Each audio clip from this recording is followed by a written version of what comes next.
पीले दांत वाली बहू। रंजना कभी ब्रश नहीं करती थी। उसे कितनी बार उसके माँ बाप ने डांटा, लेकिन उसका कोई असर उस पर होता ही नहीं था, जिस कारण से उसके दांत पीले पीले हो जाते हैं। शादी के बाद। अरे बहू, वैसे तो तुझ में कोई कमी नहीं है, पर तेरे दांत इतने पीले कैसे हैं बेटा? कैसे मतलब? कोई सर्जरी थोड़ी ना कराई है। वो तो क्या नाम, मैं ब्रश नहीं करती थी तो पीले हो गए। अब क्या करूं? आप कहें तो लाल करवा लूं या फिर काले? यार ये क्या है, क्यों माँ से लड़ रही हो? लड़ रही हूँ? अरे मैं लड़ रही हूँ या ये बोल रही है कि दांत पीले हैं, पीले। अरे तपस्या थोड़ी ना की है इन्हें पीले करने के लिए। बकायदा ब्रश नहीं किया है 20 साल तक, तब जाकर। छी, कैसी बात कर रही हो? ये उस वक्त तो पीले नहीं थे जब हम लोग तुम्हें देखने आए थे। अरे तब साफ करवा लिया होगा डेंटिस्ट के पास जाकर। अब देखो कैसे पीले पीले लग रहे हैं। रंजना सास की तरफ गुस्से से देखती है। फिर शुरू हो गई पीले पीले पीले। अरे पीले तो तब भी थे जब मेरे हाथ का रसगुल्ला उड़ा उड़ा कर खा रही थी और बोल रही थी, लड़की नहीं गुणों का खजाना दे रहे भाई साहब आप। खैर, अब वो लोग करते भी तो क्या करते, पीले दांत वाली बहू पल्ले पड़ी थी तो झेलना तो था ही। एक दिन कीर्तन में रंजना गाना गा रही थी। अरे कमला बहन, माँ का द्वार है, यहाँ तो सब शुद्ध होकर आते हैं, फिर अपनी बहू को ब्रश भी नहीं करवाती तुम। दूर से पीले पीले दांत भक्ति में बाधा उत्पन्न कर रहे हैं। अरे कोई 2 साल के बच्चे थोड़ी ना लेकर आई हूँ मैं बहू बनाकर। अच्छी खासी लड़की है, अरे कैसे करवाऊं ब्रश? ये तो उसे खुद करना चाहिए ना। अब माँ बाप तो इसके जैसे तैसे निपटा दिए, ये नहीं सोचा कि सास कैसे संभालेगी। सास बहू को लेकर घर आ जाती है, लेकिन सोच लेती है कि अब इसे लेकर कहीं नहीं जाएगी। अगले रोज बहू कहती है, अरे क्या हो गया, मंदिर नहीं जाना क्या? कीर्तन का वक्त हो रहा है।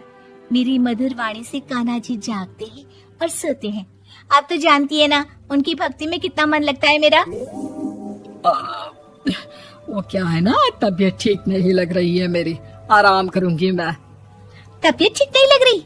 अभी तो मिथुन के गाने पर नाच रही थी आप, और अब बोल रही है कि तबीयत ठीक नहीं लग रही। अरे भक्ति में मन लगा लो सासू माँ, ऊपर जाना है, क्या मुंह दिखाओगी आप? हाँ? सास को बहू की बात पर गुस्सा आ जाता है। मैं क्या मुंह दिखाऊंगी, इसकी चिंता तो ना कर, समझी?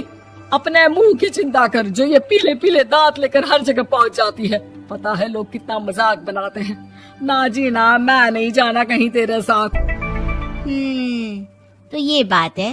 कोई ना, मत जाओ, मैं अपने कमरे में ही बैठकर भक्ति कर लूंगी। ऊपर वाला दांत थोड़ी ना देखता है, मन देखता है, भावना देखता है। और अरे बस बस, तू सब कुछ दिखा, बस ये सफेद चमकदार दांत ना दिखाना किसी को, है? जा यहाँ से। बहू को सास की बात का कोई फर्क नहीं पड़ता, वो तो जैसी थी वैसी ही रह जाती है। सुबह नहाकर किचन में खाना बनाना, फिर खाना खाना, कीर्तन भजन करना और सो जाना। एक दिन, माँ जी मैं सहेली के घर जा रही हूँ, शाम को लेट आऊंगी। हाँ हाँ तो जाना, मैंने कौन सा तेरी आरती करनी है घर पर बैठकर। रंजना सहेली के घर जाती है, जहाँ वो पार्टी में जाने की तैयारी कर रही होती है। अरे शिखा, कहाँ जाने की तैयारी कर रही है? मैं गलत वक्त पर आ गई क्या? अरे नहीं यार, उल्टा सही वक्त पर आई है। मैंने ये साड़ी और ज्वेलरी निकाली है यार, शाम को इनके ऑफिस की एक पार्टी में जाना है।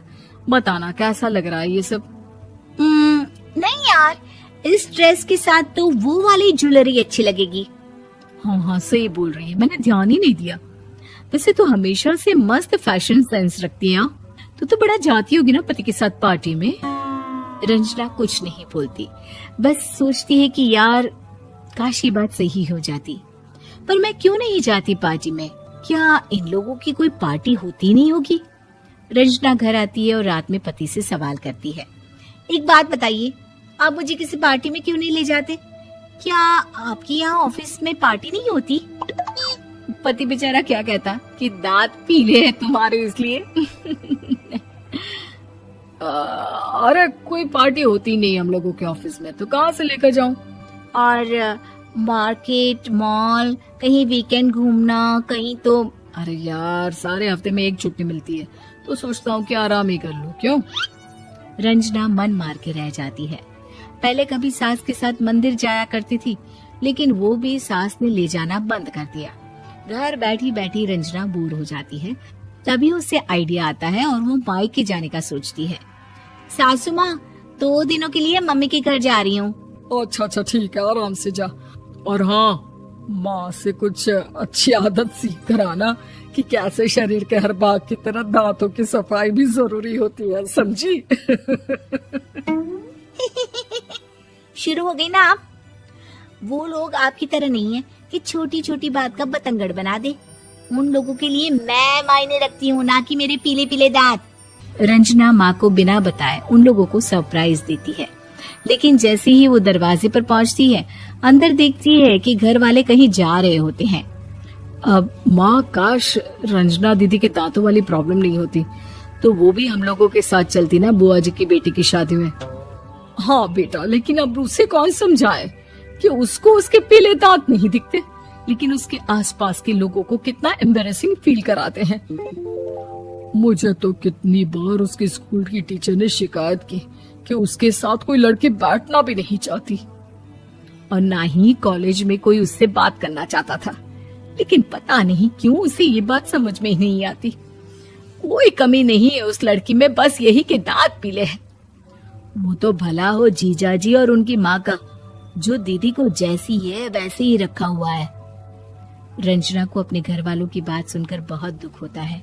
वो सोचती है कि वो क्या करे, लेकिन फिर वो सीधा डेंटिस्ट के पास जाती है, अपने दांत चमकाती है और कसम खाती है कि वो रोज ब्रश करेगी। अरे क्या हो गया? तुम तो 2 दिनों के लिए गई थी ना। पर कोई ना, अच्छा है, चलो आ गई तो।